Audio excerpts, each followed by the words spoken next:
우리 하나님의 말씀 누가복음 21장 1절에서 19절까지 말씀인데요.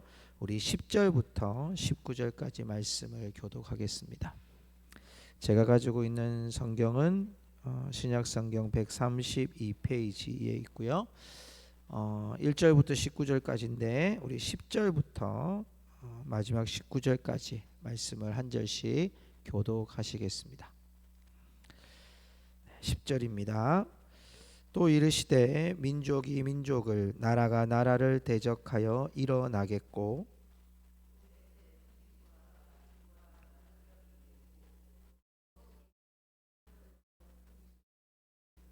이 모든 일 전에 내 이름으로 말미암아 너희에게 손을 대어 박해하며 회당과 옥에 넘겨주며 임금들과 집권자들 앞에 끌어가려니와 그러므로 너희는 변명할 것을 미리 궁리하지 않도록 명심하라.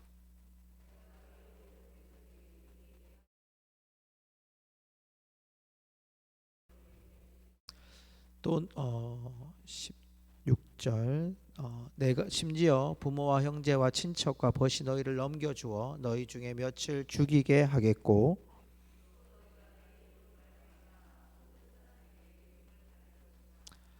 너희 머리털 하나도 상하지 아니하리라. 얻으리라. 아멘. 할렐루야. 오늘 새벽에 말씀을 나누면서 유순한 대답은 이런 표현이 있더라고요. 그 말이 이제 따뜻한 말, 부드러운 말이 우리의 삶을 굉장히 윤택하게 할 수 있다라고 말씀하셨는데요. 우리 좌우에 계신 분들에게 이렇게 한번 인사하십시다.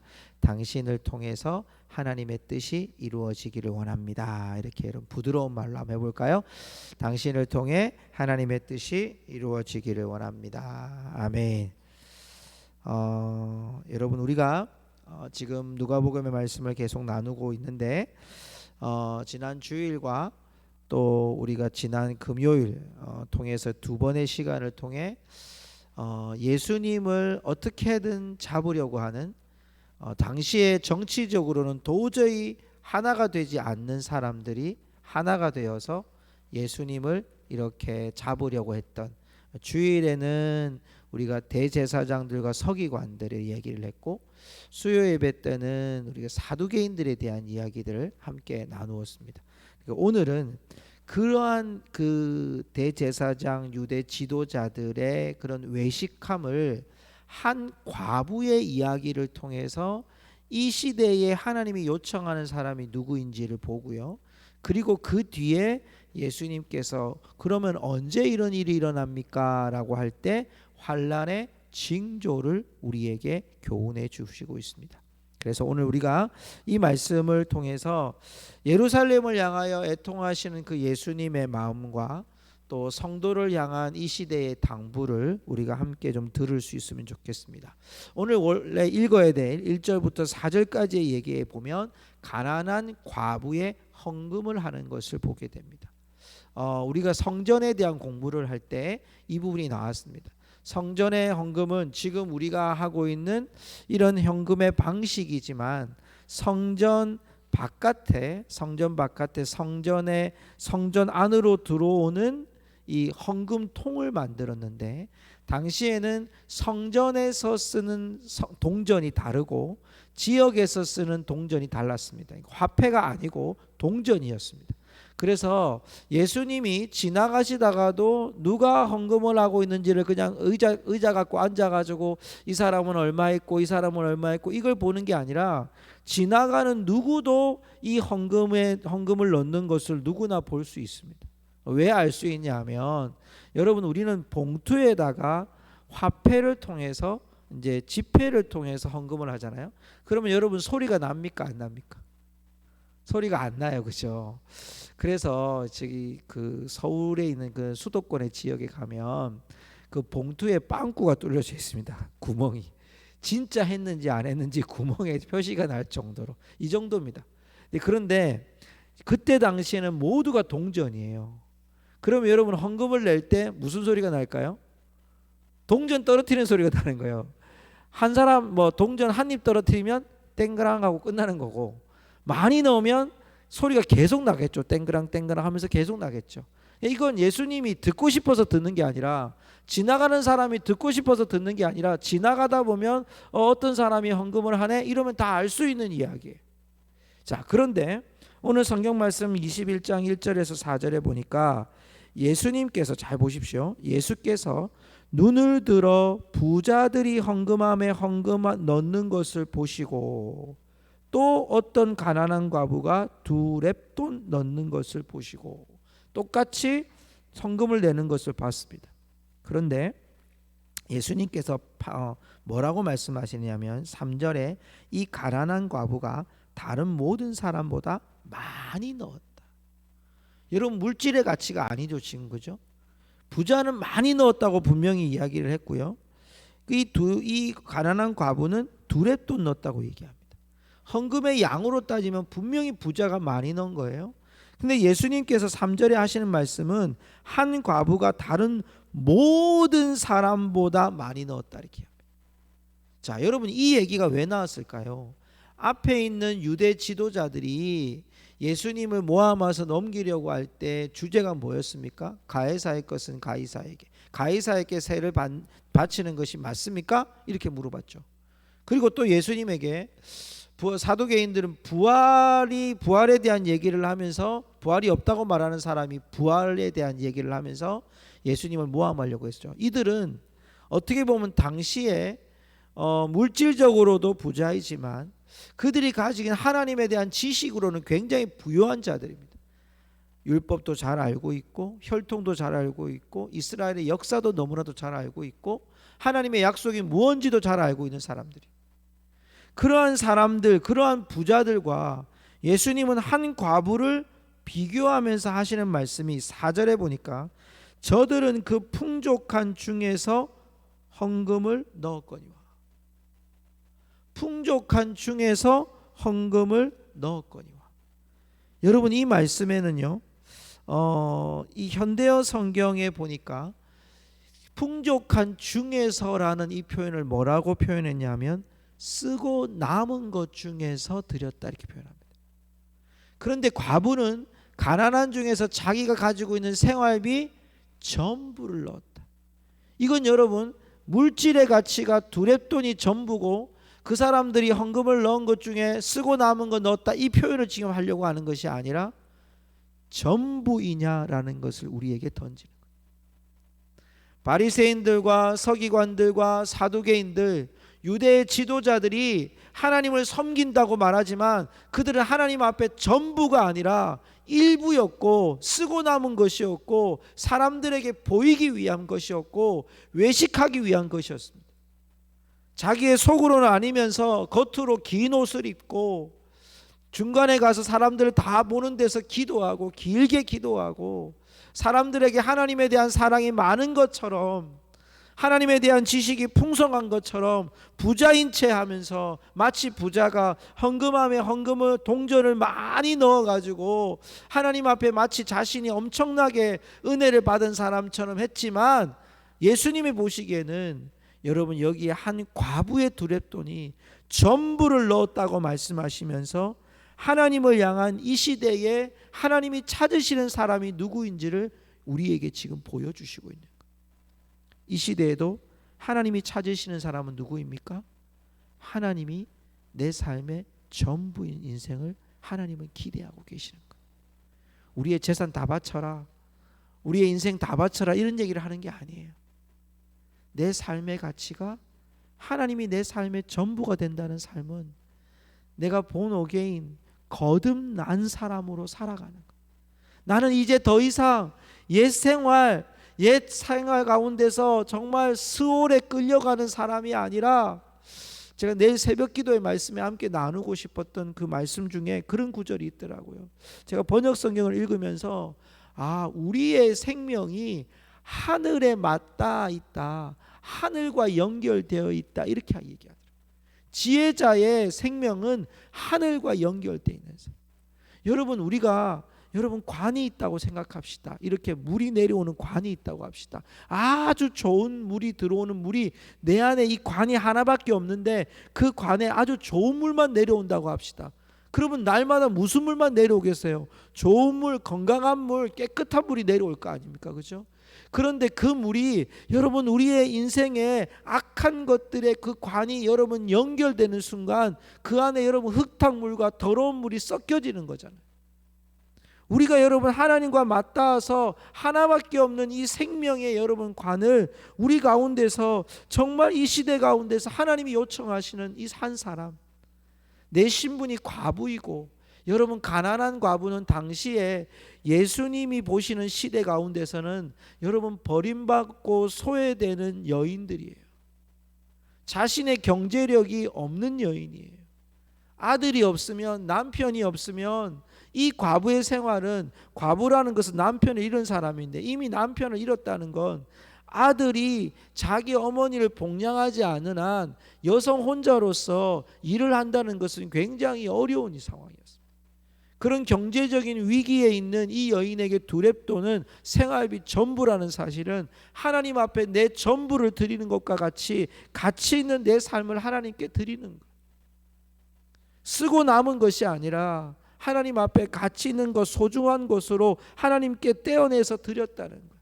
이게 이 시대에 하나님이 찾으시는 한 사람의 모습이에요. 우리 성도 여러분, 하나님 앞에 우리 성도들의 삶이, 우리 한 사람 한 사람의 삶이 하나님이 내 삶의 전부의 가치가 될 수 있기를 주님의 이름으로 축복합니다.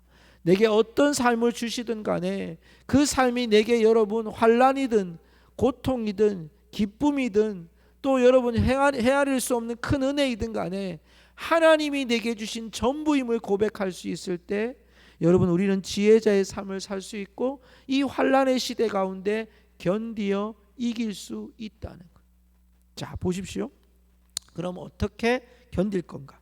5절부터 9절까지의 말씀에 보면 예수님께서 예루살렘에 대한 멸망을 이야기합니다. 6절에 보니까 너희 보는 이것들이 날이 이르면 돌 하나도 돌 위에 남지 않고 다 무너뜨려지리라. 무슨 얘기입니까? 예루살렘의 성과 성전이 무너진다고 하는 디토 장군이 와서 이 민족을 완전히 무너뜨리는 사건을 예수님이 이미 예언하시고 있는 말씀이에요. 돌 위에 돌이 안 남는다는 사실은 완전히 무너뜨린다는 거죠. 그러니까 사람들이 선생님 어느 때 일어납니까? 어떤 징조가 일어납니까? 라고 물어봅니다.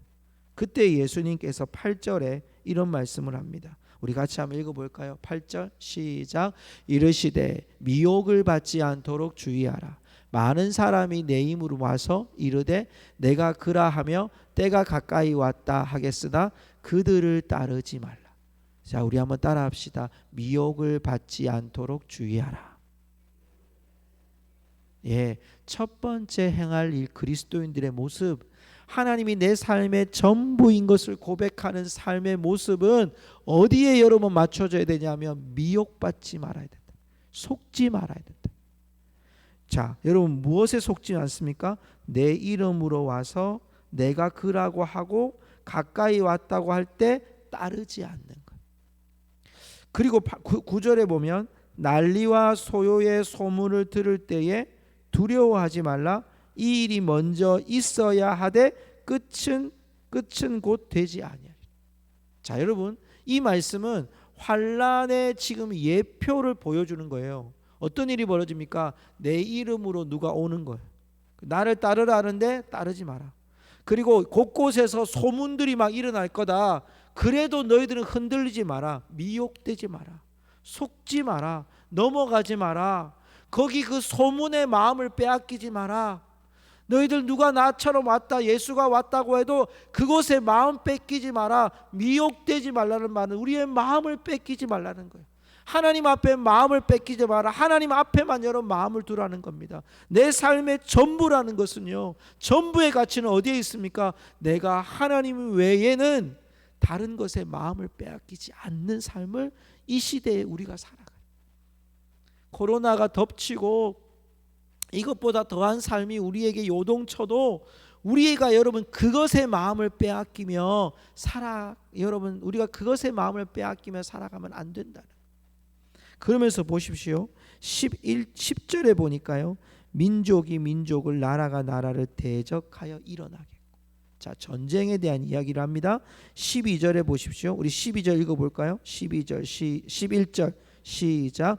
곳곳에 큰 지진과 기근과 전염병이 있겠고 또 무서운 일과 하늘로부터 큰 징조들이 있으리라.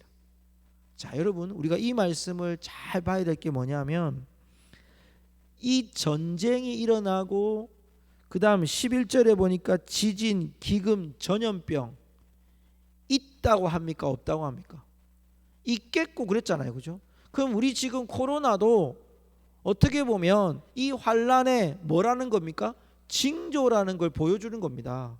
곳곳에 지진이 일어납니다. 전쟁이 일어납니다. 여러분 아직도 분단된 나라가 대한민국과 저 북한밖에 없는 것 같이 보이지만 여러분 공식적으로는 그렇습니다. 근데 지금 여러분 미얀마는 어떻습니까? 미얀마도 여러분 미얀마 안에서 지금 민주화 전쟁이 계속 되어지고 있습니다.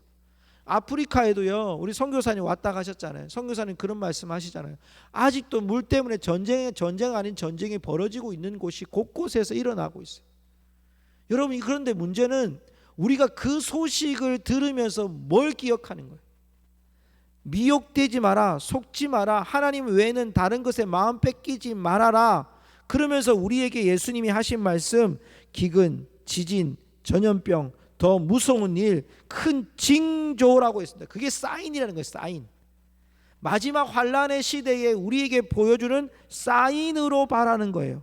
12절에도 모든 일 전에는 내 이름으로 말미암아 너희에게 손을 대어, 이제 핍박이 일어납니다. 박해, 옥에 넘겨주고 임금들과 집권자들 앞에서 끌려가고, 그죠? 이 일이 초대교회에 일어났잖아요. 그런 일이 일어날 때에 자 13절 보세요. 이 일이 도리어 너희에게 증거가 되리라. 무슨 증거가 됩니까? 아, 이게 예수님께서 오시는 증거구나, 사인이구나, 환란의 징조이구나, 이걸로 받아들이라는 거예요. 박해를 왜 나에게 박해를 주십니까? 고난을 주십니까? 왜 이 저 팬데믹이라고 하는 이 전염병은 왜 없어지지 않습니까? 코로나를 우리가 이렇게 고통받고 있습니까? 지금 우리가 당한 일들이 얼마나 어려운데 경제적으로, 사회적으로, 문화적으로, 우리가 교회적으로도 이런 예배가 위축되고 함께 식사도 못하고 이런 일들이 계속 일어나고 있는 이거 뭘로 봐야 되는 거예요? 내가 아픈 거냐, 내가 환난당하고 핍박당하고 이거 보는 게 아니라 드디어 하나님이 환란의 징조를 우리한테 보여주셨구나, 하나님이 나한테 이 환란의 사인을 내게 보여주셨구나, 그걸 증거로 삼고 라고 얘기합니다. 그것이 너희의 증거가 되리라는 거. 뭐가 증거가 됩니까? 환란의 징조를 알아가는 그거 삶이 너희들에게 환란의 징조가 되어서 마음 뺏기지 말고 하나님 앞에 서라는 거. 그러면 14절부터 18절까지 말씀해 보면 그 박해 가운데서 하나님이 때를 따라 주시는 거예요. 변명한 것을 궁리하지도 말고 마음 명심해 가지고 15절에 보면 내가 너희의 모든 대적이 능히 대항하거나 변박할 수 없는 구병과 지혜를 너희에게 주리라. 지혜를 너희에게 주리라 그랬어요. 여러분 이 말씀 마음에 새기시기를 축복합니다. 우리가 잡혀가도 박해를 받아도 우리의 마음은 어디에 있어야 되는 거예요? 하나님께 집중되어 있으면 하나님이 우리에게 뭘 주신다고요? 대항하고 변박할 수 없는, 그들이 능히 변박할 수 없는 구변과 지혜를 우리에게 허락하여 주신다. 그리고 심지어 16절에는요 부모와 형제와 친척과 벗이 너희를 넘겨주어 너희 종의 몇을 죽이게 하겠고, 순교하는 일들이 일어나잖아요. 그래도 17절 보세요. 또 너희가 내 이름으로 말미암아 모든 사람에게 미움을 받을 것이나, 박해까지 받죠. 그렇지만 18절의 결과는 너희 머리털 하나도 상하지 아니하리라.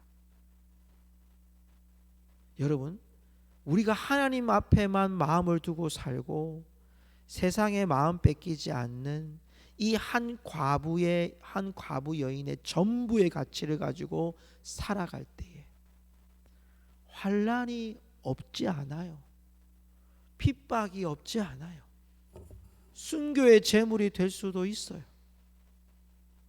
그런데 하나님이 우리한테 할 말을 주시겠다는 거예요.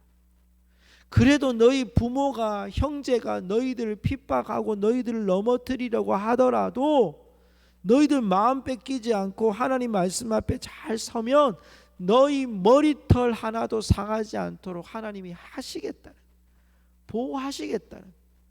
환난이 무서운 게 아니라 우리가 그 속에서 더 무서운 게 뭐냐면 하나님 아버지 앞에 서야 될 우리의 마음이 세상의 분주함에 빠지고 코로나라고 하는 큰 전염병 앞에 우리가 두려움으로 마음을 빼앗기고, 여러분 근심과 염려가 우리 안에 여러분 점점 쌓임으로 말미암아 내 안에 그것을 빼앗겨 버리는 거예요. 하나님이 우리에게 주시는 19절의 말씀에 보면 한번 볼까요? 너희의 인내로 너희 영혼을 얻으리라. 너희의 뭐로? 인내로. 마음 뺏기지 않으려고 핍박이 오고 조롱이 오고 고통이 오고 환난의 징조들이 세상을 정말 어둡게 하고, 여러분 사회와 정치와 문화와 이 나라 여러분 수많은 나라들 안에서 이 대한민국 속에 살아가는 우리 한 사람이 무슨 힘이 있겠습니까? 우리가 뭐 코로나 백신을 만들어서 여러분 바꿀 수 있겠습니까? 여러분 우리에게 어떤 능력이 있어서 여러분 물질이 많아서 그것으로 세상을 바꿀 수 있겠습니까? 여러분 그렇지 않다는 거예요.